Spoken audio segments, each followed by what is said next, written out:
What's good, YouTube? B-Ball Files back with another video, and today we're going to be talking about the Rudy Gobert conundrum. For the past few seasons, the Jazz have flamed out of the playoffs, and Rudy Gobert has become the scapegoat. There's a narrative going around that Rudy Gobert's defense gets exposed come playoff time, and people have even gone as far to say that Rudy Gobert should never, ever win another Defensive Player of the Year award. But I'm here to dispute those claims.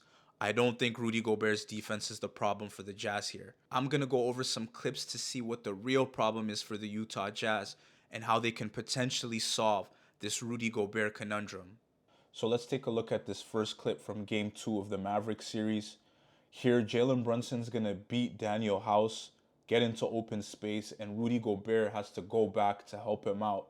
And in going back and leaving his man and helping him out, he leaves Maxi Kleber wide open for three.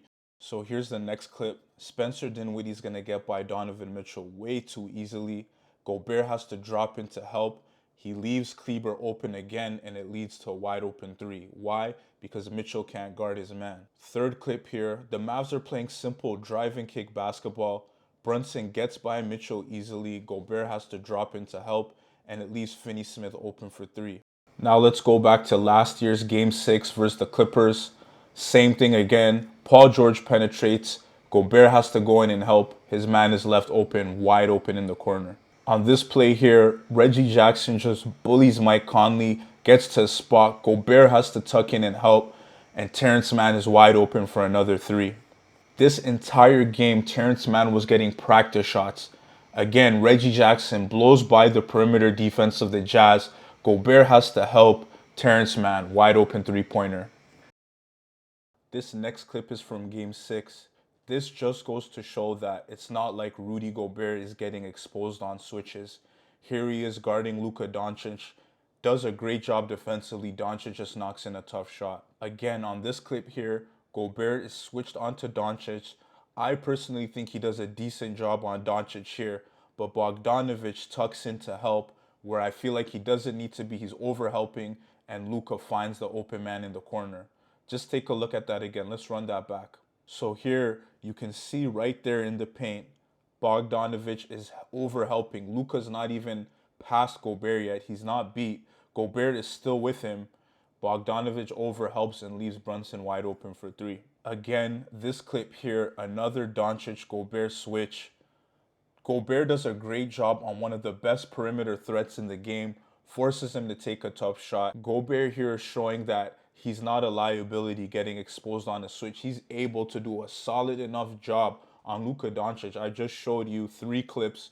There's plenty more I'm sure that you can find, but Gobert is showing that he's not a liability even on switches. Now, where the problem comes in with Rudy Gobert is on the offensive end. He doesn't punish you enough with his size, and he allows opposing teams to play with smaller players. This clip here demonstrates what Rudy Gobert needs to do on every single possession. Donovan Mitchell drives, he finds Rudy Gobert, and nobody's even close in height to Gobert. He just goes right up. No one's going to block him. No one can contest him with that much height. Gobert's what, like 7'2", 7'3"? No one's going to stop him. Just go up every time with force instead of spacing you out on the other end and having a shooter force them, dominate inside, and force them to put another big on you. So as you can see, it's not the defensive side of the ball where Rudy Gobert hurts the Utah Jazz. It's on the offensive end. Rudy Gobert's lack of offensive ability and assertiveness hurts the Jazz on the other end of the floor. And I think it's clear that this experiment with Mitchell and Gobert is not going to work. But Rudy Gobert should not be the scapegoat. You put Rudy Gobert in the right situation, on the right team, everyone's going to complain how big of a cheat code Rudy Gobert is. Imagine Rudy Gobert on the Golden State Warriors. The Warriors aren't going to ask or even need Gobert to do anything offensively. He's going to fill that role that they desperately need. A rim protector, someone with length to protect the paint. If Gobert was on the Warriors, I promise you the Warriors would return to an unbeatable team. Imagine, let's not even say a cheap team. Let's not even say a team like the Warriors. Let's say a team a tier below. The Raptors. You give Rudy Gobert some decent perimeter defenders, that team is going to be the best defense in the league. So you're telling me, imagine you got Fred VanVleet, great defender for his size. OG Anunoby, Scotty Barnes, Pascal Siakam, Gary Trent Jr. And then, if you're able to get past those guys, you have to meet Rudy Gobert at the rim. Who's scoring on that team? You're not going to score on that team. A lot of times, the NBA comes down to your situation. And right now, Rudy Gobert is not in the right situation. But you put him in the right situation, and Rudy Gobert can be a valuable piece to a championship team. That's all for today's video. Make ssure you guys like and subscribe. B-Ball Files will be back with another video very soon. Peace.